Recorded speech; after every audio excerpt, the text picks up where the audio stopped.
Welcome back to the Cheer Athlete. This week, we're going to talk about some travel tips. I know it's getting into competition season here in Massachusetts. The high school teams have just started to compete.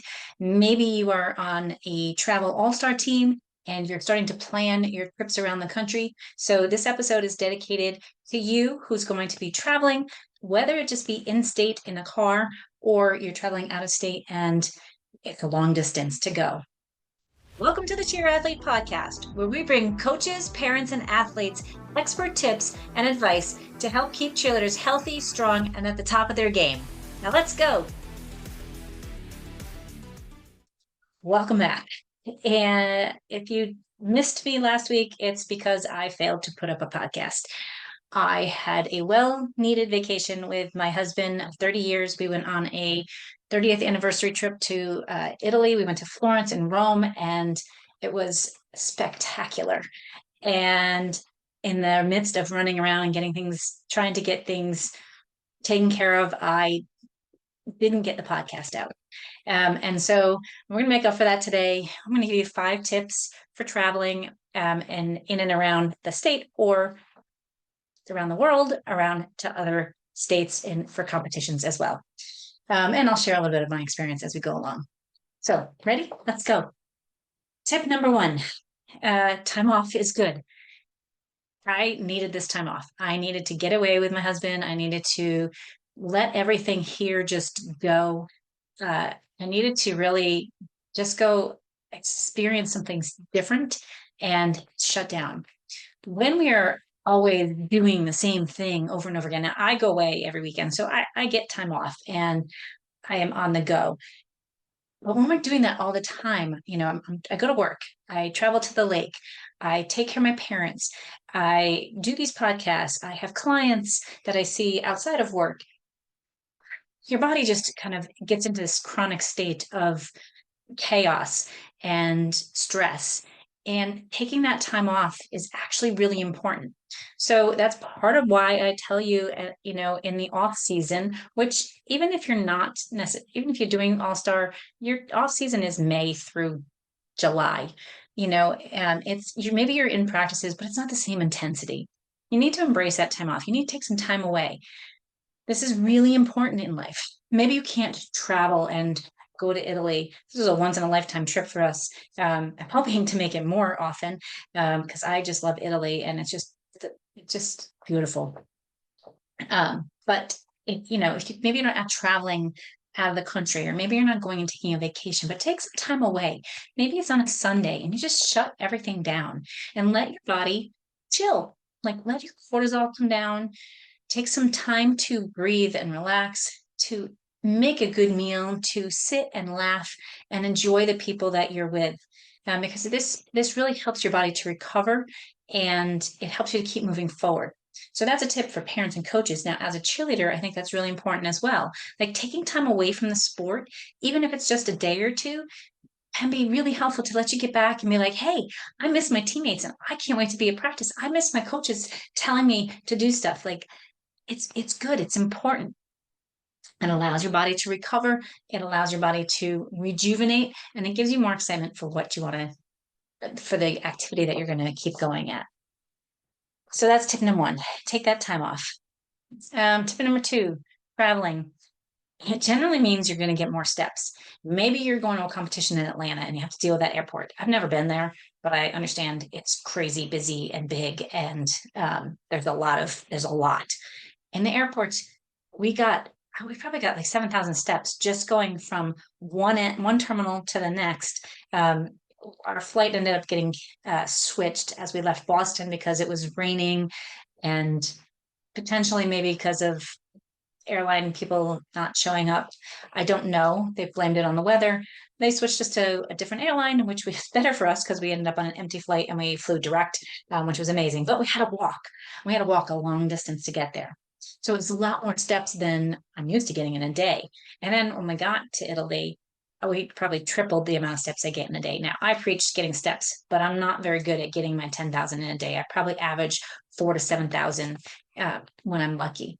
So we were getting like 21,000 steps. And when you travel, that's going to happen. And maybe you're going to a local competition. You're still parking far away and walking farther. It's a lot more steps. So Why not train for that? Maybe you're not going to get 23,000 steps every day. Um, but you could, just add five more or 2,000 more steps into your regular daily routine. Same thing goes for cheerleaders. Like you guys are active and on the go. And you're not doing the steps for burning calories and that. If you're a cheerleader, you're just doing it because it's a different activity than tossing your body in the air and getting caught. You're just walking more. So take a little walk. If you have to park at the far end of a competition and walk in, like those steps right there. When you get into some of these venues, they're ginormous and you're taking laps and walking around and maybe you're stopping at vendors. You don't have to do it to get your heart rate up, but you know that you're going to be taking more steps. So train for the event. If you're because we woke up quite often. Now we're very active. I mean, my step count isn't big, but I lift every day. I am pretty active at work, up and down from the ground, but it was a lot more, it was different activity. So we woke up every day and my husband and I mean, he's really active. He's on the go. He's like fit, he's in shape, uh, and he's on his bike constantly. I might exaggerate a little bit, but it was different activity, right? So both of us were like, whoa, we are really using our muscles in a different way. We were walking on cobblestones. Take the challenge. Train yourself a little bit differently. Walk in your backyard a little bit. Do things to train your body for the activity that you're going to be going and doing. Now, and that means walking distances in an airport. And again, just add a little bit more so that you get up and move. So if you're sitting at a desk most of the day, or if you are uh, basing all the time and you're kind of in a squat position and holding up overhead, maybe you train and do something different. You're rolling around on the ground. There's a whole lot of things you can do. Just think outside the box and do something different so that gets your body ready to go and do what you're going to do. On the flip side, if you're traveling, you might be sitting a lot more. Maybe you're in a car driving longer distances to and from practice. Maybe you're sitting in an airplane and driving from uh, Washington, flying from Washington to Atlanta. I don't know. I don't know where the longest distance. Maybe you're coming from Australia. I know there's teams that listen to me from Australia, and you're coming over to the States to do a world's competition.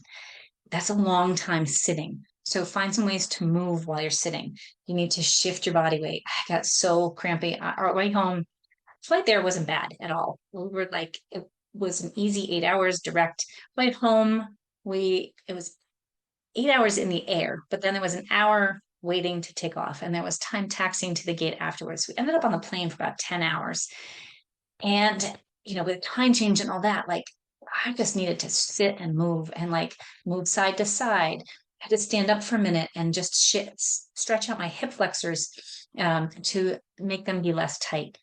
When you're sitting at competitions a lot, you're sitting, everything kind of just stiffens up and tightens up.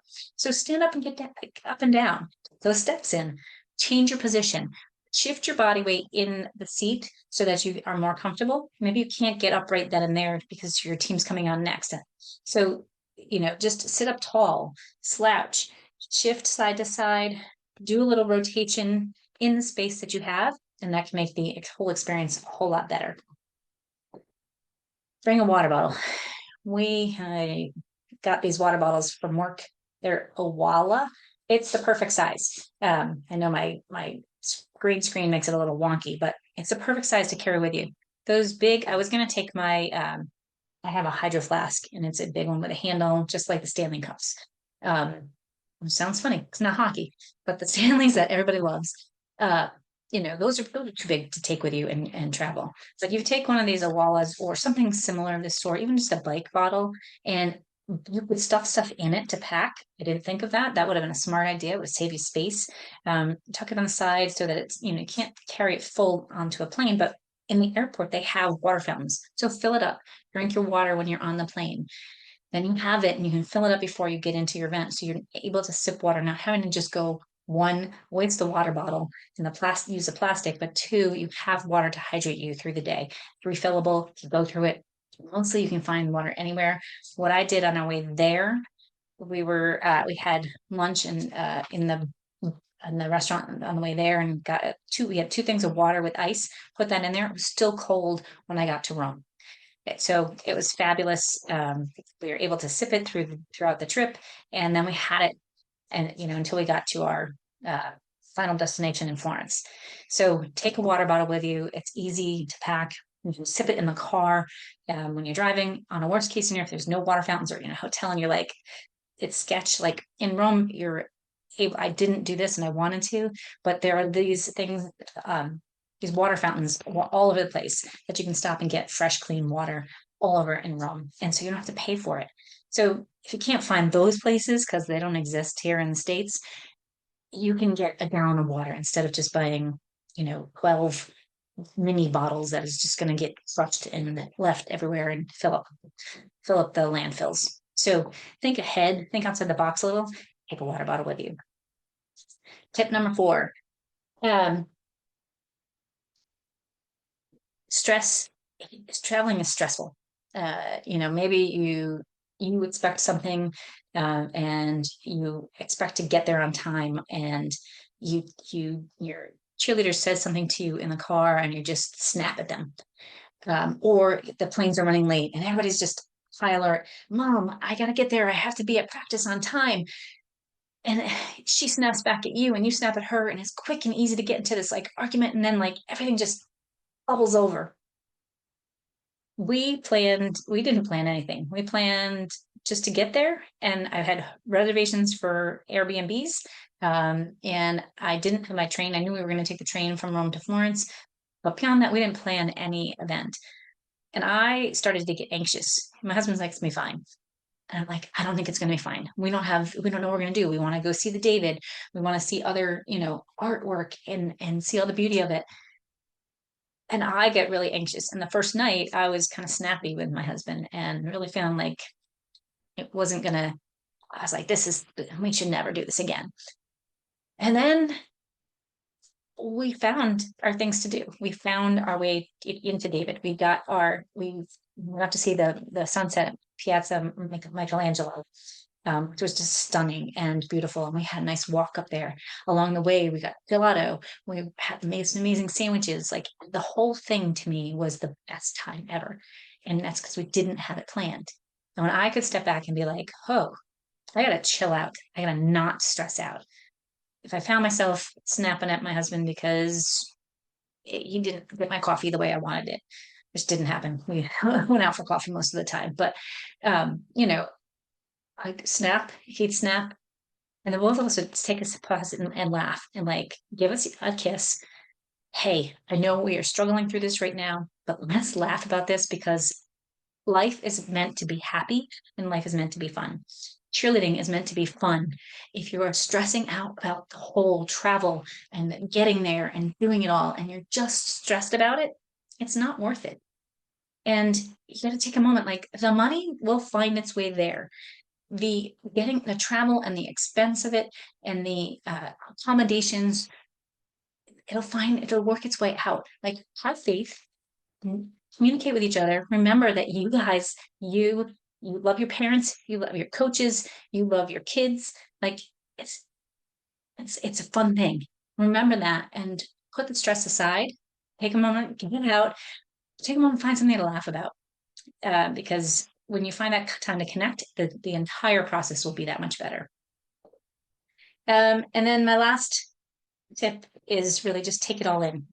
You are on the go all the time. You see you're home all the time. You're going to the same practice all the time. You're running on after your kids. Your cheerleaders come and you're in the same environment all the time. But when you get to go and you get to go to Dallas for a competition, or you get to go to Atlanta, or you get to come to Boston, which maybe it's not the best venue, but Boston is a really fun town. So you can explore the area that you're in. Maybe, I don't. I know there's an event in the Austin Brighton area, and kids. That's maybe not the most fun place, but there's still a lot to do. There are parks right near BC. Go explore Boston College. Um, you can walk up and down in and around Brighton and just see the different shops that are there. You can take the train easily into Fenway into Boston and explore that. We didn't have any formal plans, and when I finally embraced that with my husband, we saw everything. We walked around, like got to Rome. We didn't have tickets for anything. We were able to get into the Vatican. We were able to get into the Pantheon. We were able to go to the Colosseum, and we were able to just walk around the city and like see how amazing it is and how pretty it is and the architecture and the history. We have that everywhere. whether you're in the United States or you're in a different country, like take that time and go and explore, because you go to these events, and yes, they are all days. Maybe you can take an hour for dinner, and you just you go and you just embrace where you have and where you're at, and like see the beauty in it, because there's beauty all over the world. And when we can appreciate that, and that's the whole reason for giving your kids this experience, that they get to go and compete. Yes, maybe their skills will get them into college cheerleading and get them a scholarship. Yes, it's making them happy because they're doing a sport they love. They're also getting to experience the world when you get to travel, even if it's traveling from Nantucket up to Worcester. Like it's a different area. So go make a plan and go find a place, take your team out to lunch, and just kind of see the beauty in the area that you're in. I live close to Worcester. I don't live in Worcester, but there's a lot in Worcester that you can go and explore. And there's a ton of great restaurants. So if you're coming to Worcester for States this coming year, highly encourage you to find a place and just go take that time and have that experience with your team, because it's a great team bonding experience, and you never know what the joy of it's going to be. So those are my 5 tips for traveling, and how my trip to Florence and Rome can carry over into your experience going into uh, traveling to different competitions. And I'd love to know if you have tips. Leave them in the comments below. Share them with people. Let's share some positive things about why this sport of cheer is great, and whether we're traveling around the country, around the world, or just in our own state and town to town, it's important to take that time and like appreciate what we have and enjoy the process along the way, because that's what life is about, and that's what cheer is all about. If you want more advice on how to create better habits so that you can feel better when you are traveling, like getting those steps in and exercise, don't forget my book is available on Amazon. And that there's lots of tips on how to build strength and conditioning through the year. I have different free resources as well for flyers, increasing mobility, because things can get stiff. Those days we were walking around, we had to do some more mobility work and different flow work to really just try and loosen our bodies up. And that's important. So I've got tips and tricks for that, all in my link tree down below. So if you have any questions, please reach out and let me know. And I will see you next week on the Cheer Athlete Podcast. Thank you so much for joining me today. Peace out. When in doubt, breathe out. Take life one step at a time. You can do anything you put your mind to, and you're responsible for your own vibes. Let's make it a joyful one.